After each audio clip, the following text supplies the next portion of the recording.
इस फिल्म की कहानी एक ऐसे हरामी बच्चे पर आधारित है जिसके अंदर घपाघप करने की इतनी आग भरी पड़ी होती है कि वो अपनी माँ के साथ साथ उसकी सहेलियों को भी रगड़ डालता है। इसके बाद वो बच्चा और क्या क्या कारनामे करता है ये हम आज की इस एक्सप्लेनेशन में देखने वाले हैं। आज मैं जिस फिल्म को एक्सप्लेन करने वाली हूँ उसका नाम है द लिटिल मैन और ये फिल्म 2006 में रिलीज हुई थी। मूवी की शुरुआत में हमें एक जेल का सीन दिखाया जाता है जहाँ पर एक बहुत ही खूंखार और खतरनाक कैदी एक्सरसाइज कर रहा होता है। अब वो कैदी इतना ज्यादा खतरनाक होता है कि उसके डर से जेल के बाकी सारे कैदियों की पैंट गीली हो जाती है। फिर थोड़ी देर बाद वहाँ पे कुछ पुलिस ऑफिसर्स आते हैं और उसे बोलते हैं अब तुम्हारा इस जेल से निकलने का टाइम आ गया है। फिर इसके बाद वो कैदी को इस जेल से रिहा कर दिया जाता है और हम देखते हैं कि वो खूंखार कैदी सिर्फ 1.5 फुट का है और उसका नाम छोटा छतरी है। फिर कुछ देर बाद उसे लेने वहाँ उसका दोस्त काला कांडी आता है और वो दोनों कार में बैठ के घर जाने लगते हैं। रास्ते में छोटा छतरी काला कांडी को बोलता है कि अब उसे पैसे कमाने हैं इसीलिए उसे एक नौकरी की जरूरत है। पर इस पे काला कांडी उसे बोलता है कि उसके पास एक ऐसा काम है जिसको पूरा करने पे उनको $1 मिलियन मिलेंगे और उसको करने के बाद उन्हें पूरी जिंदगी और कोई काम करने की जरूरत ही नहीं है। अब इतने पैसों के बारे में सुनकर छोटा छतरी भी हैरान हो जाता है और वो काला कांडी को बोलता है कि वो ये काम करने के लिए तैयार है। दूसरी तरफ हम एक कपल को देखते हैं जिसमें हस्बैंड का नाम कालिया होता है और वाइफ का नाम चुटकी होता है। वो दोनों एक रेस्टोरेंट में अपने बच्चे को लेकर झगड़ा कर रहे होते हैं क्योंकि बहुत कोशिशों के बाद भी कालिये के काले पिचकारी में इतना दम नहीं था कि वो चुटकी को माँ बना सके और इसी वजह से वो दोनों काफी परेशान रहते हैं और हमेशा एक दूसरे से लड़ते रहते हैं। इसके बाद हम काला कांडी को देखते हैं जो एक ज्वेलरी शॉप के बाहर आता है और छोटा छतरी को बताता है कि हमें यहाँ से एक डायमंड चुराना है। अब इसे सुनकर छोटा छतरी उसे एक जोरदार चमाट मारता है और बोलता है कि साले चूतिए, अभी तो मैं जेल से बाहर निकला हूँ और तू फिर से मुझसे जेल भेजने वाले काम करा रहा है। पर काला कांडी के बहुत कन्विंस करने के बाद छोटा छतरी मान जाता है और फिर वो दोनों उस ज्वेलरी शॉप के अंदर चले जाते हैं। वहाँ काला कांडी अपने साथ एक बैग लेके आता है जिसके अंदर उसने छोटा छतरी को छुपा रखा था। इसके बाद काला कांडी शॉप के मैनेजर के पास जाता है और उसे अपनी बातों में फंसा लेता है। वहीं दूसरी तरफ छोटा छतरी किसी तरह उस डायमंड के पास पहुंच जाता है और उसके टेबल के नीचे से छेद करके उस डायमंड को चुरा लेता है। इसके बाद जब वो दोनों पतली गली पकड़ के वहाँ से निकल ही रहे होते हैं तभी वहाँ पर एक बूढ़ी औरत बोलती है कि उसका कुत्ता चोरी हो गया है। तभी हम देखते हैं कि छोटा छतरी ने डायमंड के साथ साथ उस बुढ़िया के कुत्ते को भी चुरा लिया था। अब वो दोनों बाहर निकल ही रहे होते हैं कि तभी वो कुत्ता भौंकने लगता है और उस कुत्ते की आवाज सुनकर बुढ़िया चिल्लाने लगती है और बोलती है इस हरामखोर ने ही मेरा कुत्ता चुराया है। इधर शॉप के मैनेजर को भी पता चल जाता है कि उनका डायमंड चोरी हो गया है इसीलिए वो वहाँ पर पुलिस बुला लेती है। तभी काला कांडी और छोटा छतरी भागकर अपनी कार में बैठते हैं और उस कुत्ते को वहीं फेंककर वहाँ से भाग जाते हैं। पर कुछ ही दूर जाने पर उनकी कार खराब हो जाती है इसीलिए वो कार को वहीं छोड़कर पैदल ही वहाँ से भागने लगते हैं। वहीं पुलिस बुढ़िया से पूछताछ करती है कि वो चोर कैसा दिखता था तो बुढ़िया बताती है कि वो चोर बिल्कुल डामर की तरह काला था। इसके बाद हम काला कांडी और छोटा छतरी को देखते हैं जो भागते हुए एक शॉपिंग कॉम्प्लेक्स में घुस जाते हैं। वहीं कालिया और चुटकी भी शॉपिंग कर रहे थे और उनको देखते ही छोटा छतरी भागते हुए उनके पास जाता है और उस डायमंड को पुलिस से बचाने के लिए वो उसे चुटकी के बैग में डाल देता है। इसके बाद हम चुटकी और कालिया को देखते हैं जो अपने घर वापस आ जाते हैं और उनके पीछे पीछे काला कांडी और छोटा छतरी भी वहाँ पर पहुँच जाते हैं। अब वो दोनों वहाँ पर प्लान बनाने लगते हैं कि किसी भी तरह उन्हें वो डायमंड हासिल करना ही है। तभी काला कांडी को एक आइडिया आता है और वो छोटा छतरी को बच्चा बनकर उनके बीच में जाने को बोलता है ताकि मौका मिलने पे वो डायमंड को वहाँ से वापस ला सके। पर छोटा छतरी को ये आइडिया पसंद नहीं आता और वो काला कांडी को मना कर देता है। पर तभी अगले ही सीन में हम देखते हैं कि काला कांडी छोटा छतरी को जैसे तैसे करके कन्विंस कर लेता है और उसे एक टोकरी में डालकर उसे कालिया और चुटकी के घर के बाहर रख देता है। फिर थोड़ी देर बाद जब कालिया घर से बाहर आता है तो वो छोटा छतरी को देखकर बहुत ज्यादा इमोशनल हो जाता है और सोचता है कि कोई हरामखोर इतने प्यारे बच्चे को हमारे घर के बाहर छोड़कर चला गया। इसके बाद वो छोटा छतरी को उठाकर अपने घर के अंदर ले जाता है और चुटकी के साथ मिलकर उसका डायपर चेंज करने लगता है। लेकिन तभी वो सभी छोटा छतरी के छतरी को देखकर हैरान हो जाते हैं क्योंकि उसकी छतरी बहुत ही ज्यादा बड़ी थी। अब वो लोगों को समझ नहीं आ रहा था कि वो इस बच्चे का क्या करे इसीलिए चुटकी चाइल्ड केयर वालों को कॉल करती है ताकि वो लोग आके इसे यहाँ से ले जाए। लेकिन चाइल्ड केयर वालों की आज छुट्टी थी इसीलिए उसे वहाँ से कोई भी जवाब नहीं मिलता। तभी चुटकी के फादर उसे बोलते हैं कि इसे जहाँ से उठाया है वहीं हम इसे रख देते हैं। पर क्योंकि चुटकी उस बच्चे को लावारिस नहीं छोड़ना चाहती है इसीलिए वो सीधा पुलिस को कॉल करने लगती है। पर तभी पुलिस का नाम सुनते ही छोटा छतरी की फटके 64 हो जाती है और वो जोर जोर से रोने लगता है क्योंकि अगर पुलिस वहाँ पर आ गई तो वो उसे पहचान लेगी और उठाकर वापस जेल में डाल देगी। इधर कालिया और चुटकी उसे रोते हुए देखकर सोचने लगते हैं कि शायद ये बीमार है इसीलिए वो उसे डॉक्टर के पास ले जाते हैं। इसके बाद डॉक्टर छोटा छतरी को चेक करता है और देखता है उसके शरीर पर बहुत सारे कट और टैटू के निशान बने हुए हैं। अब डॉक्टर को छोटा छतरी में कुछ गड़बड़ी लग रही थी पर तभी चुटकी और कालिया उसे बोलते हैं कि शायद इस बच्चे के पेरेंट्स बहुत ज्यादा बुरे हैं और उन्होंने इस पे बहुत ज्यादा टॉर्चर किया है। अब जब वो लोग ये सभी बातें कर ही रहे होते हैं तभी छोटा छोटा छतरी चुटकी के बैग को उठा के वहाँ से भागने लगता है, लेकिन बाहर आते ही उसे एक पुलिस वाला पकड़ लेता है और उसे बच्चा समझकर वापस कालिया और चुटकी के पास ले जाता है। अब चुटकी उस पुलिस वाले को सारी बातें बताने लगती है, पर तभी छोटा छतरी चुटकी को मॉम कहकर पुकारने लगता है, जिसको सुनकर चुटकी बहुत ज्यादा इमोशनल हो जाती है और वो पुलिस को कुछ नहीं बताती और इसके साथ ही वो छोटा छतरी को अपने पास रख लेती है।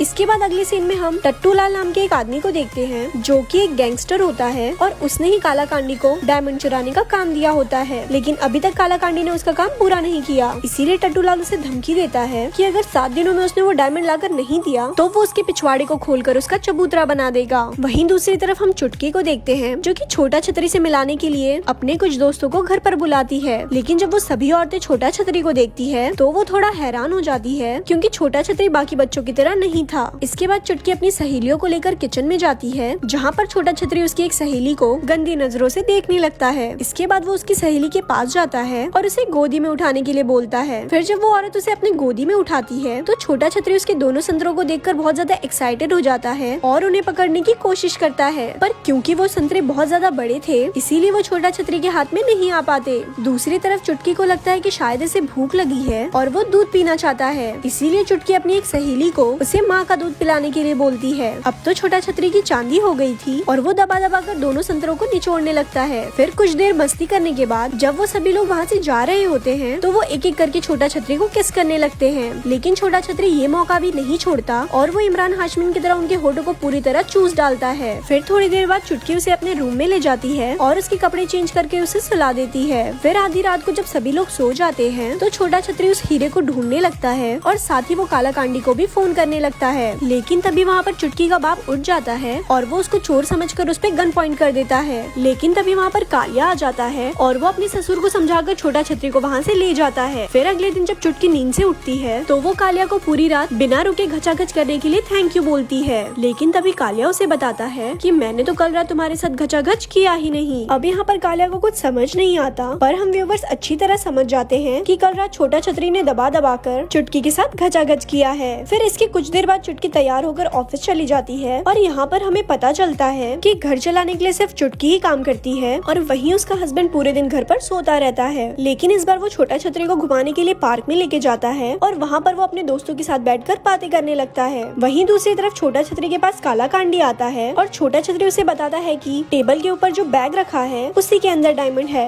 फिर जब काला कांडी उस बैग को चुराने जाता है तो वो देखता है कि वहाँ पर एक नहीं बल्कि 3 बैग है। अब ये देखकर काला कांडी काफी कंफ्यूज हो जाता है और वो किसी एक बैग को चुरा कर वहाँ से भाग जाता है। फिर काला कांडी उस बैग को लेकर टट्टू लाल के पास जाता है और बताता है कि डायमंड इसी में ही रखा है, लेकिन जब टट्टू लाल उस बैग को खोलता है तो उसे वहाँ गंदे डायपर और खिलौनों के अलावा और कुछ नहीं मिलता। अब ये देखकर टट्टू लाल और भी गुस्सा हो जाता है और वो काला कांडी को पकड़कर वहीं पर ही पेलने लगता है। इसके बाद हम कालिया को देखते हैं, जो छोटा छतरी को लेकर एक मैच देखने आया होता है। तभी मौका मिलते छोटा छतरी उस डायमंड को चुरा लेता है और इससे पहले कि कालिया उसे देखे वो उस डायमंड को निगल जाता है। फिर अगले दिन हम देखते हैं कि कालिया छोटा छतरी के आने की खुशी में अपने घर पर एक पार्टी रखता है, जहाँ पर सभी लोग छोटा छतरी के लिए बहुत सारे गिफ्ट्स और खिलौने लाते हैं। तभी वहाँ पर चुटकी के डैड भी आते हैं और वो छोटा छतरी को एक टेडी बेयर गिफ्ट करते हैं। वहीं दूसरी तरफ हम टट्टू लाल को देखते हैं, जो छोटा छतरी के घर के बाहर उस पे नजर रख रहा होता है। वहीं डायमंड निकलने की वजह से छोटा छतरी के पेट में बहुत दर्द हो रहा होता है, इसीलिए वो दर्द कम करने के लिए कैस्टर ऑयल पी लेता है, लेकिन इससे उसका दर्द कम नहीं होता बल्कि और भी ज्यादा बढ़ जाता है। तभी सीन यहाँ से स्विच होता है और हम देखते हैं कि अगले दिन चुटकी को छोटा छतरी के डायपर में वही डायमंड मिलता है, जिसको पाकर वो बहुत ज्यादा खुश होती है। उसे लगता है शायद ये डायमंड कालिया ने उसे गिफ्ट दिया है, इसीलिए वो उससे इम्प्रेस होकर उसके साथ रात को डेट पर चली जाती है। अब घर पे सिर्फ बूढ़ा आदमी और छोटा छतरी अकेले थे और तभी हम देखते हैं कि वो बूढ़ा आदमी छोटा छतरी को उठाकर नीचे फेंक देता है और बोलता है कि मैं तेरे बारे में सब कुछ जान चुका हूँ। दरअसल उस बूढ़े ने टीवी में देख लिया था कि छोटा छतरी एक चोर है और वो दिखने में बिल्कुल बच्चे की तरह है। फिर कुछ देर बाद वहाँ पर चुटकी और कालिया भी आ जाते हैं और वो बूढ़े को छोटा छतरी को मारते हुए देख लेते हैं। अब चुटकी को लगता है कि शायद उसका बाप पागल हो गया है, इसीलिए वो अपने बाप को मेंटल हॉस्पिटल भेज देती है। वहीं कालिया जब उस टेडी बेयर को देख रहा होता है तो उसे उसमें से एक कैमरा मिलता है, जिसको चुटकी के बाप ने छोटा छतरी पर नजर रखने के लिए लगाया था। फिर उस कैमरा के फुटेज देखने के बाद कालिया को भी पता चल जाता है कि छोटा छतरी कोई बच्चा नहीं है, जिसके बाद वो उसे घर में ढूंढने लगता है। लेकिन तभी हम देखते हैं कि छोटा छतरी काला कांडी के साथ वो डायमंड लेके वहाँ से निकल चुका है और फिर रास्ते में काला कांडी उसे बताता है कि आज रात टट्टू लाल कालिया और चुटकी के घर पे हमला करने का प्लान बना रहा है। लेकिन तभी ये सुनकर छोटा छतरी उसे वापस चलने के लिए बोलता है, क्योंकि अब वो कालिया से इमोशनली अटैच हो चुका चुका था और वो उसे ऐसे ही मरने के लिए नहीं छोड़ सकता था। वहीं घर पर हम टट्टू लाल को देखते हैं जो कालिया के पास आके उसे उस डायमंड के बारे में पूछने लगता है, लेकिन कालिया को इस बारे में कुछ भी पता नहीं था। इसके बाद टट्टू लाल कालिया को मारने ही वाला होता है कि तभी वहाँ पर छोटा छतरी आ जाता है और वो टट्टू लाल और उसके साथियों को कुत्ते की तरह मारने लगता है। फिर कुछ देर बाद वहाँ पर पुलिस भी आ जाती है और वो टट्टू लाल और उसके साथियों को वहाँ से ले जाती है। फिर फिल्म के लास्ट सीन में हम देखते हैं कि छोटा छतरी वो घर छोड़कर जा रहा होता है, लेकिन तभी कालिया उसे वहाँ से जाने से रोक लेता है और अपने साथी रहने के लिए बोलता है। फिर इसके कुछ दिनों बाद हम देखते हैं कि चुटकी को एक लड़का होता है जो दिखने में बिल्कुल छोटा छतरी की तरह था। और इसी के साथ ही ये फिल्म यहीं पर खत्म हो जाती है। ऐसे ही और स्टोरी सुनने के लिए हमारे पेज को लाइक करें। धन्यवाद।